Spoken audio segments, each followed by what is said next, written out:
haddaan ka warbixiyo ujeedada tababarkan loogu yeeray 11 gobol 6 maamul magaalo iyo 30 magaalo ee xuduudaha la deegaanka waa sida bulshada amni ay u heli lahayd loona xaqiijin lahaa sareynta sharciga ujeedada tababarku waa taas in lagu dhiso garaadka garsoorka si bulshada ay damaanad ugu hesho naftooda iyo maalkooda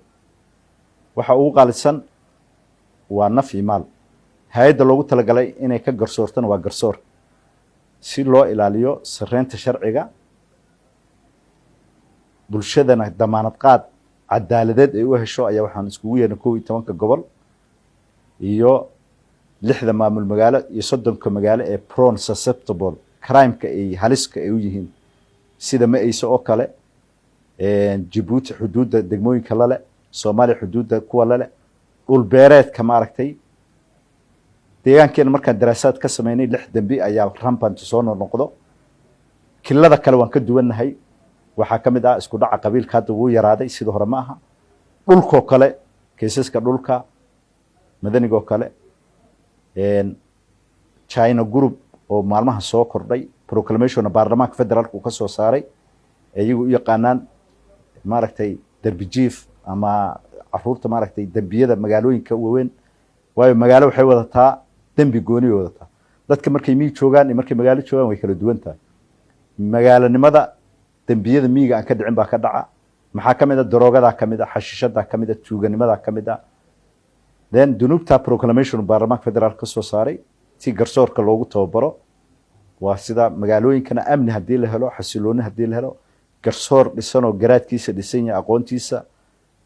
cawaadifta maaragtay ayna qaadayn xamaasad ayna qaadayn hadii la helo cadaalad baa la heli bulshada damaanad qaad bay heli damaanad qaad cadaaladeed hadii la helo investorada kalsooni bay helayaan maalgashiga kor buu u kici ajaanibta kalsooni bay heli marka ujeedada guud ee tababarku wuxuu ahaa si garsoorka looga dhiso garaadkooda dambiyada soo noqnoqda ee bulshada ku soo noqnoqdo magaalooyinka ba ha u badnaadana in la dhimo ujeedada shuruucda loo asaasay ama loo keeno waa 4 waa ka hortag waa rehabilitation qofkii dambiga galay in maaragtay dib u habeen loo sameeyo waa ciqaab in qofka la ciqaabo macnaheedu ma qofna lama ciqaabay marka dunubta kala duwan ee deegaankeena ku baahday inaynu ka garsoorkeena iyo garaad ahaan looga dhiso cadaalad ahaanna miisaan cid walba ay hesho cadaalad damaanadaas inaan damaanad qaadno ujeedada tababarku waa taas cid walba mucaarad muxaafid dawlad cid kasto groundkii maaragtay atmosphere meeshii saaxadii cadaaladeed in la helo waayadii hore marka hore maamulada ka horeeyay waxa jiri jirtay garsoorka waa laga caban jiray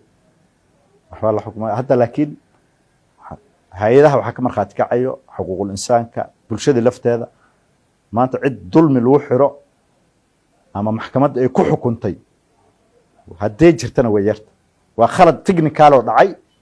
oo mashruuc ahaan technical error weeyaan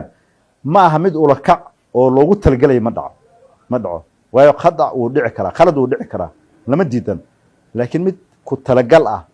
deegaankeena inta badan hadda kama dhaco waayo dabagalka ma joogto Foromoyaale gobol baan u dabagalnaa dabagalka wuxuu xoogan yahay bariga bulshada iyo badqabkeeda naftooda iyo maalkooda mas'uuliyadna saaran weeyaan